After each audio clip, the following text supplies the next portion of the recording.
guy who wants it. We're going to be a great organization going forward. Brian? Thank you.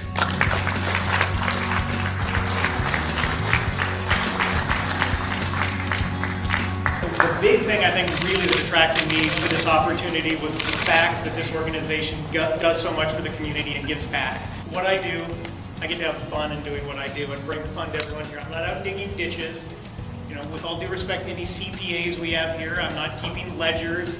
I get to bring fun to people's lives, and that's a great thing. The search began to find somebody new, and we were looking for somebody who could continue to do the things that we do well already, keep those in place. Plus, a bit of change, some creative ideas more than anything, that if we got somebody with the right amount of experience and the right background, that we can add something to where we're at. The market is great. It's the right size. It's not too big, not too small. Very similar demographically to where I had success in hockey before. Centrally located for me. It's like home again, having grown up in California.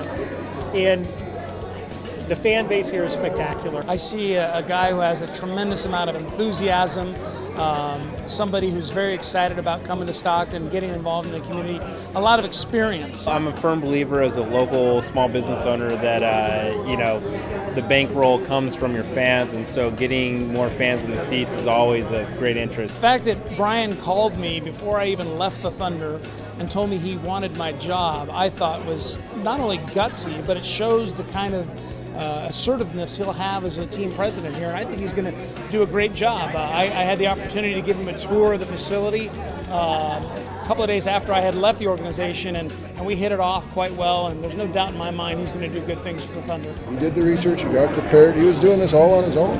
He was digging in, he came down here and got a hold of Dan and set this up on his own. And that's the same thing we need to do with our sponsors to make sure we meet their needs. So that's how he's wired, so that's great. One of the metrics I always look at is attendance versus market size.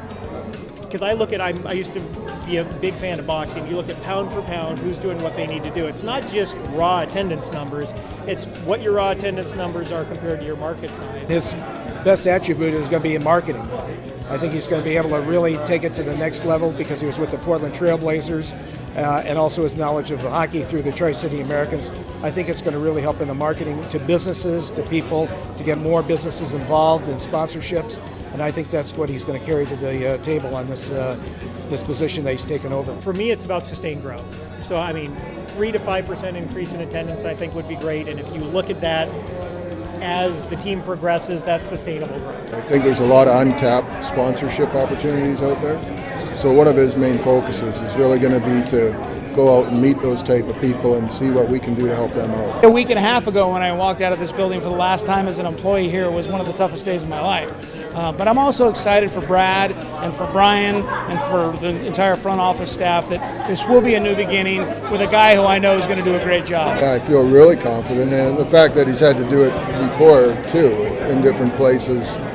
And you look at the teams he's worked with have done well. First and foremost, love hockey, and I love sport at this level. The great thing about hockey fans is they will always tell it to you straight. And they'll tell you, you do a good job, they'll let you know. If you're not doing such a great job, they'll let you know as well. So feel right at home.